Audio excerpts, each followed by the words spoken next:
Were you a child of the 80s and 90s, and you grew up with games like Mega Man, Mario, and later on Sonic the Hedgehog?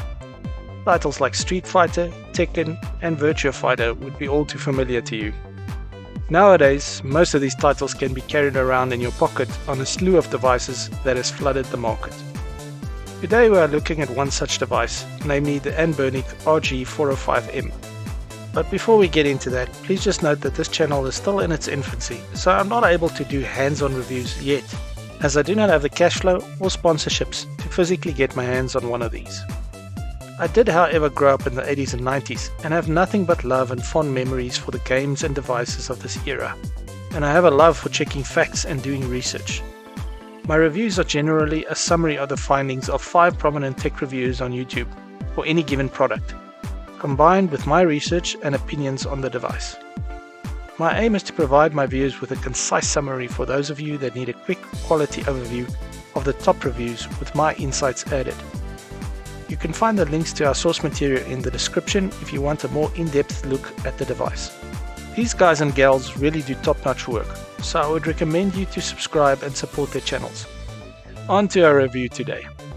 The Anbernic Rg405m has built a reputation as a top-tier retro gaming handheld. Reviewers praise its premium design, comfortable ergonomics, processing power, and overall retro gaming experience. First, let's look at its hardware and build quality. Featuring a sleek aluminium shell with rounded edges, the Rg405m boasts durability and portability. Its lightweight frame at around 250 grams enhances comfort during extended gameplay. While missing a dedicated HDMI out, it contains the expected ports like USB-C charging, a micro SD card slot, and a 3.5mm headphone jack. The 4-inch IPS touchscreen display hits the sweet spot between visibility and compact form, suited for retro games with its 4:3 aspect ratio. The 640x480 resolution provides adequate sharpness, though lower than some competitors. With retro games, you do not really need anything more though, and most look more than good enough for a good experience. Next, internals and performance. Packed with a Unisoc T618 octa-core ARM processor, Mali G50U GPU and 4GB of RAM, the Rg405 delivers ample power for less demanding systems like PS1 and Nintendo 64 emulated games. Handling emulation for newer platforms such as GameCube and PlayStation 2 tends to be uneven across games, so if those games are what you want to play, you may want to consider another device. The 128GB internal storage is more than sufficient for an extensive game library, and the device ships with an SD card that already has games on, which will function on the included emulation software on the device. Now let's consider what most people's gaming experience was on the device. The Android 12 OS enables downloading apps from Google Play, while also providing access to various emulators. The Anbernic skinned interface reportedly allows intuitive organization and launching of game collections. Battery life really impresses at around 6 to 8 hours during intense 3D gaming, so that is a definite plus for this device. Its form factor also strikes an outstanding balance for portability versus playability across various classic consoles. Streaming was tested, and most say it is smooth on a device when using the likes of Steam Link.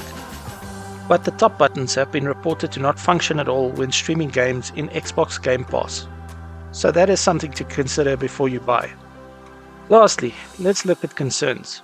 While occasional issues like screen detachment and trigger failures can occur, this can happen to any device, as we have seen with the SD card port on the Asus ROG Ally. Despite this, the Rg405m still garners enthusiasm as an exceptional retro gaming handheld, and it seems most experiences are positive.